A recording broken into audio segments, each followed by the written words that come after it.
Hello everyone and welcome back to Let's Play Hearts of Iron 4 Equestria at War with me, Alpha Paramega and Griffonian Empire.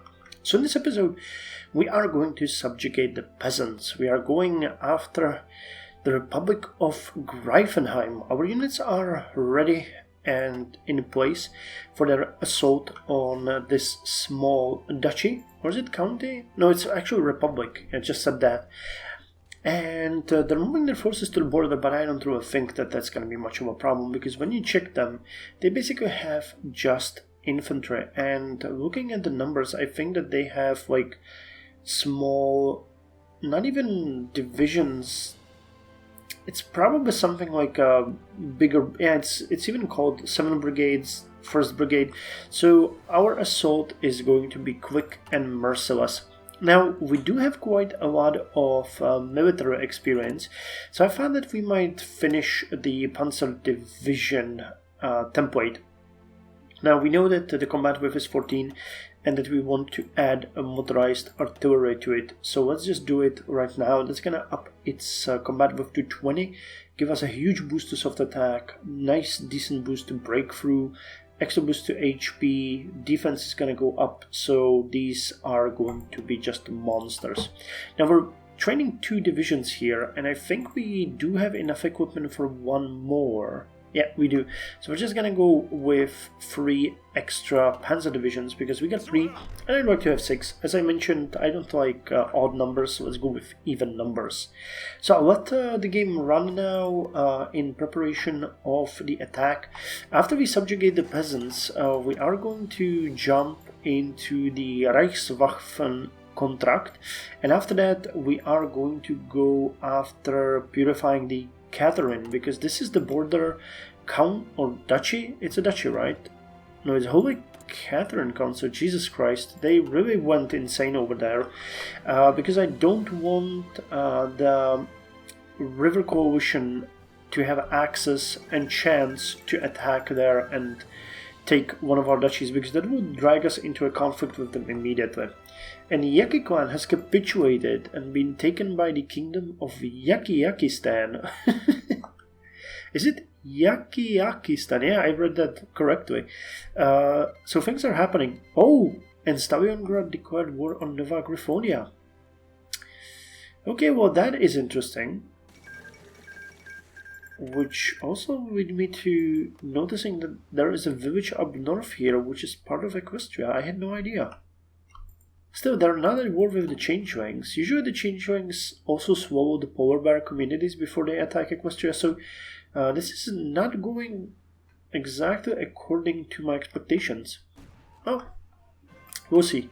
Anyway, before we actually launch an attack on the peasants, I want to do the military training, because it's going to give us a boost to army experience, a decent one at that, navy experience and air experience, and gives us for 30 days a bonus to gaining experience. So I think that the war is going to be a pretty good thing.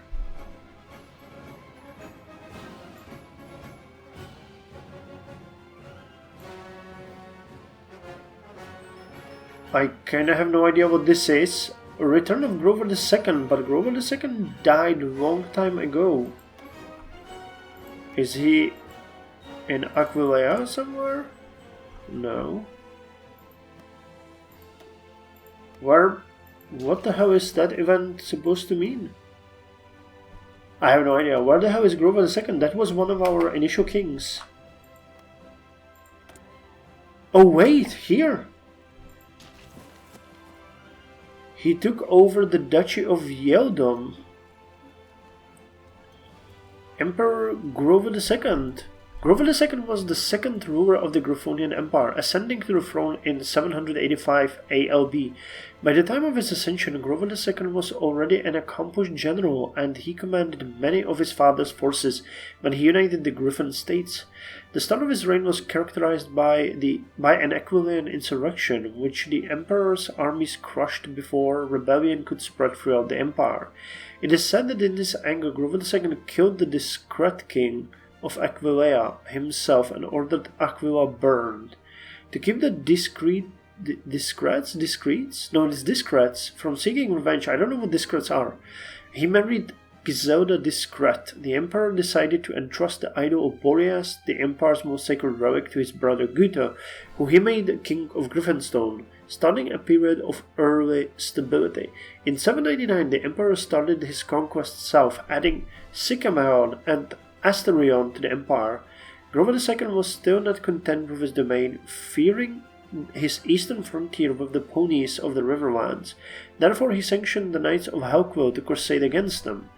Internal squabbles and economic woes would delay any large-scale efforts to attack the river ponies for 40 years. It is widely believed that Grover III and Giselda were the ones constantly fixing the bad domestic policies of his father and husband. In 852, the aging emperor decided to finally press forward. He flew east at the head of a massive host of knights and soldiers, eager to finish his conquest of the Griffonian continent. Battle after battle was fought, and Grover himself was almost invincible in his enchanted armor, the terror of his foes. That was until the Nimbusians rallied to save what was left of the river city. The strategos of the Pegasi force has lured the Griffons into a choke point. There the unthinkable happened. The towering Griffon was in the thick of the battle, leading his most faithful knights to punch a hole in the unflinching Nimbusian battle line, when a startled young hoplite threw his spear at him instead of staying in formation. Grover was hit through the eye and died instantly, which routed his forces. And now he has returned to Griffonia to finish what he started. What the hell? How did that happen? Well, we're gonna ignore that. That's a pretender. He is not the king that we want. Can we actually take... Yeah, we still can attack them if we want to. Let's continue with the passive defense. I'd like to get an additional operative here. Damn, that's so weird. That is so weird. What the hell? There has to be a story behind this. Cadet charter...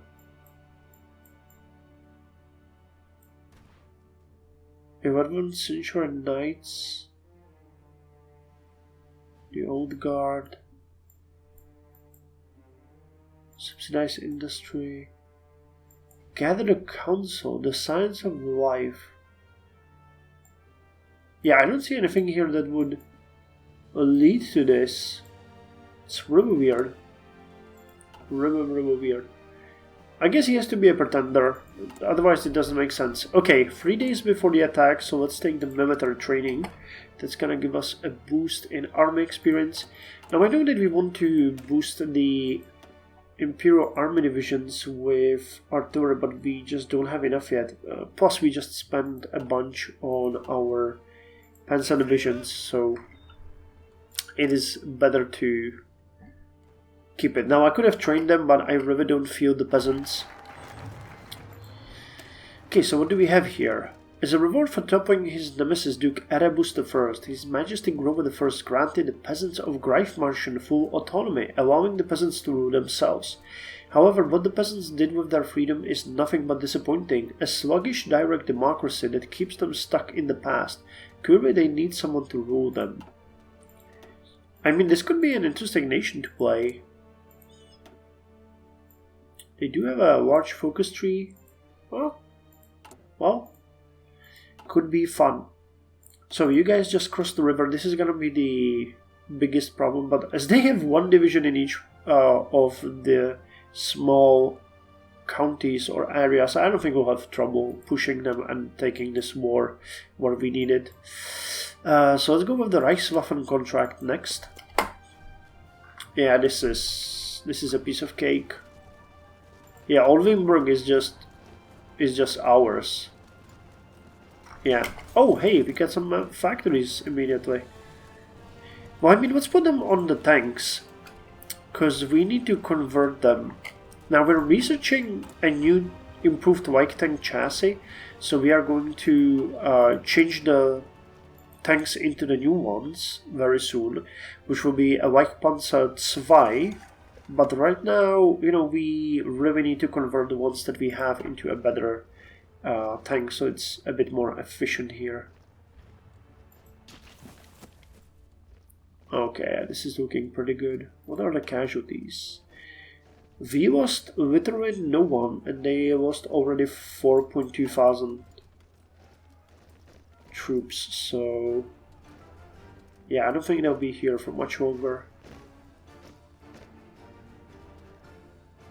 I think Norfolk is the next logical step for us to take, which will put them to capitulate.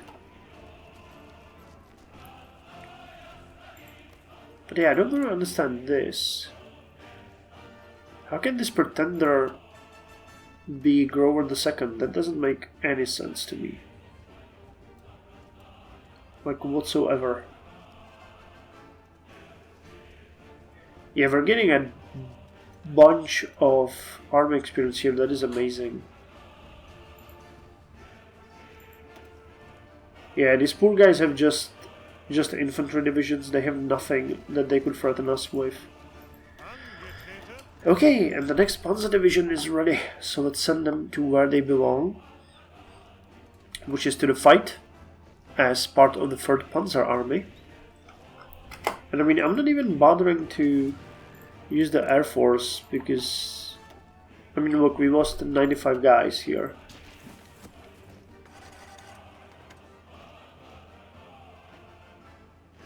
Okay, they just encircle them here and keep them there like, you know, you guys don't go anywhere.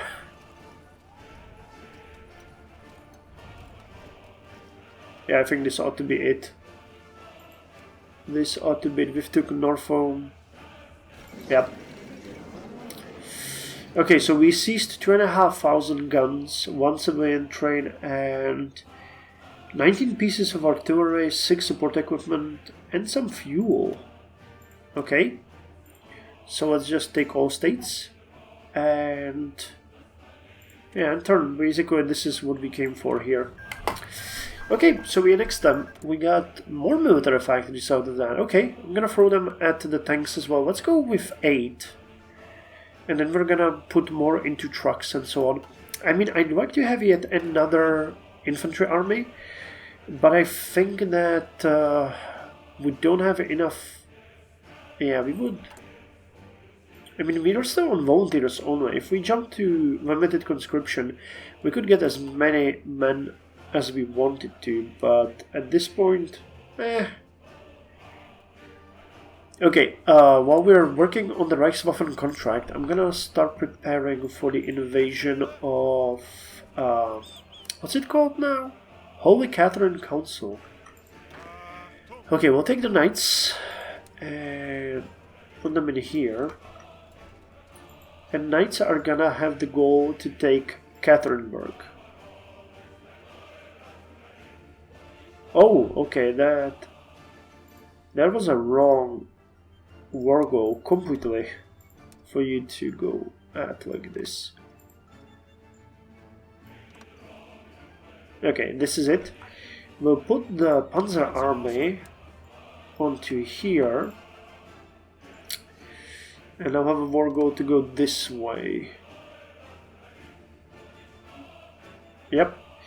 And the infantry is just gonna be, I mean, here. I'm just gonna support the general attack. Because, I mean, we eventually need to take everything.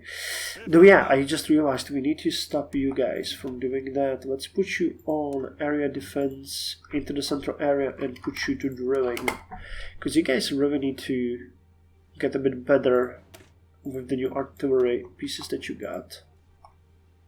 But yeah, I'm happy with this template. This is a really good thing, and we still got tons of tanks in reserve. Okay, well, that's good.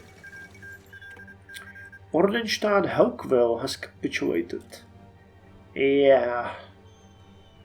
We are now bordering the river coalition. And who are you? Grand Principality of Lake City. Okay, and the Free Communities of Longsword. Hopefully these guys will go against each other. Are you... Wait, I need to see... Yep, you're part of this. Okay, so... Yeah, you just annexed their territory. Gotcha. That is unfortunate for us, really unfortunate. But what can we do? You guys are the same template, right? Because I would really like to... No, okay, well... The unification of our forces is gonna be a bit of a mess here, unfortunately. Okay. You know what, let's check the trade. What? Oh god, this area is very rich. Oh hell, we just gained access to 34 oil. 14 tungsten, 17 steel, 12 chromium, 6 tungsten. Wow, that was unexpected, yet we still need more rubber. I really need to start building those synthetic refineries. Synthetic material experiments. By the way, while I was not recording, I actually checked the focus trees in between the episodes, and I found out that another research slot can be gained by taking the city of Ramau and the Yale universities. However, we can only do that after we purify Catherine, because I just don't want to risk that someone attacks them. And quite honestly, the Angriver Barony, I mean, we're giving up a research slot for some time, but making sure that we take all of our territory should be a priority for us, when it comes to this. Hey, and we're getting a new operative. Okay, let's get the localized training centers. That's gonna give us more options for a recruitment here. And I could actually send you guys to Catherine, or actually send you guy to Catherine to tell us what they're up to. I don't think they're going to be a problem, really. These initial fights are just... they're going to give us quite a lot of factories, though.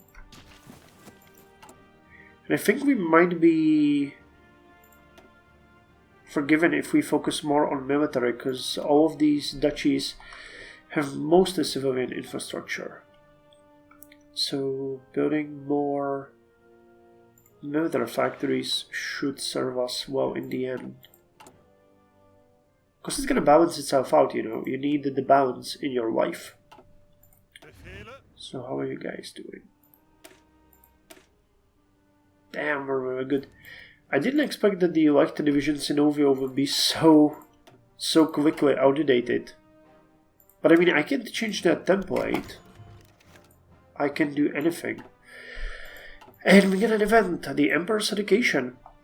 Gabriella patiently stood in the hallway in front of the dressing room, waiting for nephew and future Emperor to emerge. Already the time has come for young Grover to begin his studies. He was slightly forlorn about losing his free time, but accepted with surprising maturity the responsibilities he would be subjected towards. Gabriella felt very attached to Grover, and felt disappointed in herself that she did not yet have children of her own. If they were precocious and adorable like her nephew, she'd find a husband immediately. Unfortunately, very few could meet her expectations. Before she could continue her train of thought, the door opened and Grover stepped out. "Ah, Your Majesty, you look quite satisfactory in your uniform," Gabriella complimented, hoping to reduce the nervousness she knew Grover felt. "It's rather uncomfortable, Auntie. Do I have to wear it?" Grover pleaded and stretched the collar of his shirt. "Coats make the Griffon, dear nephew. I assure you that in good time you'll get used to them very much. Now, have you taken all the materials I told you to prepare?" "Yes, Auntie, I am ready," he retorted meekly. "Very good, my child. Now then, you should know that I have brought the finest tutors from Redeveta to teach you everything you need to know, such as history, arts, etiquette, rulership, economics, faith, and more. Of course, you'll be given a proper pace so you don't feel burdened, but make no mistake, your studies are very important." Gabriella finished her speech. "I know, Aunt Gabi, but won't you teach me too?" the young emperor implored. Those small words struck Gabriella's heart more than she wanted to admit. If it were possible, she would educate her nephew by herself, but with all sorts of distractions and responsibilities cut into the already small amount of time she could spare for Grover. He was, of course, quite capable being on his own, but no child should bear the weight of absent parents. When my shadow is free, I will make time for you, my child, I promise. She spoke earnestly, hugging her nephew. He didn't respond after that, taking his time to appreciate Gabriella's motherly embrace. All right, dear nephew. We don't want you to be late for your first class, yes? No, Auntie, I will go now. And with that, the future emperor departed in the opposite direction. Gabriella continued standing for a while, smiling at the increasingly smaller figure of her nephew. He shall make us all proud. She knew this. His potential is limitless. Now I'm interested if we kind of see him on the throne. The game seems to kind of tease the prospect that we will. So I'd be happy. Okay, here's the next Panzer Division. Spitzauge.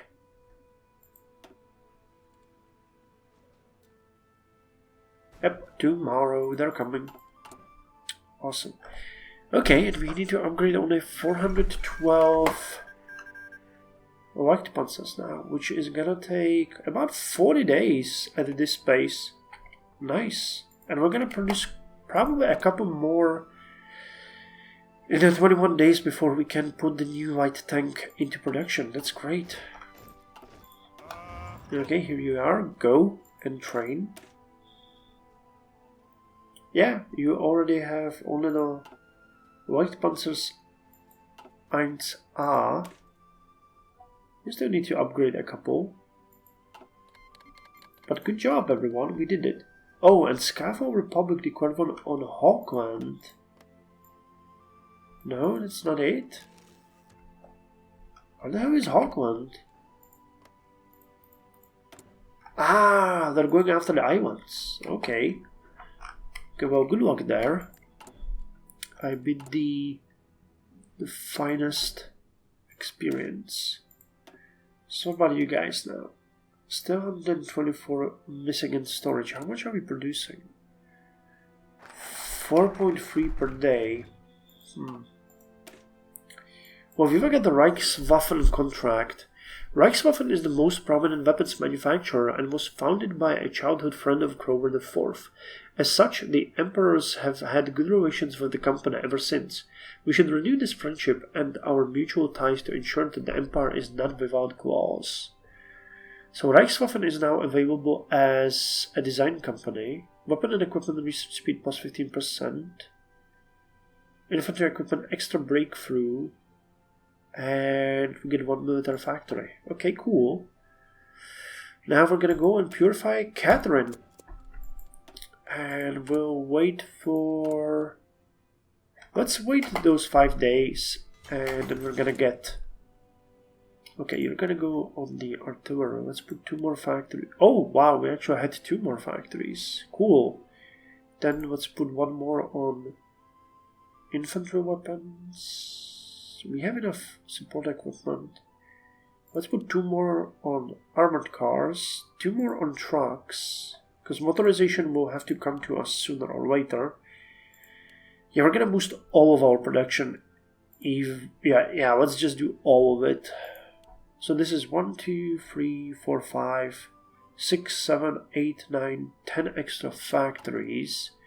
We're producing 1, 2, 3, 4, 5, 6. Okay, 4 more factories will be needed. But it's fine. That is fine. Okay, converted tractor engines are done. Dang, we need the... Yeah, we'll need to build or get at least a bit more armored technology before we can design the tank. Okay, well, what can you do?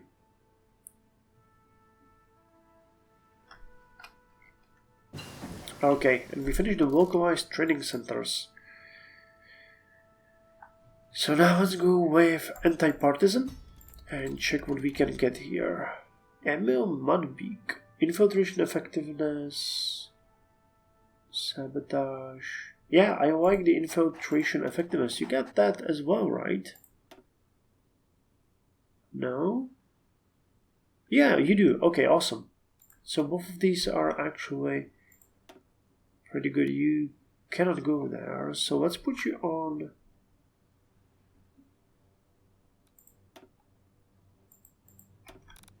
Let's put you on Ang River so that we see what they're up to. Okay, cool. Thank you very much for joining me. Now, see you in the next episode where we attack Katerinburg and I guess probably Ang River right after so that we cut off our enemies from this. And how's the project for the Navy? Not bad. We already got 3 naval deck so cutting down the time on this long-range battleship. Long-range battleship, damn it.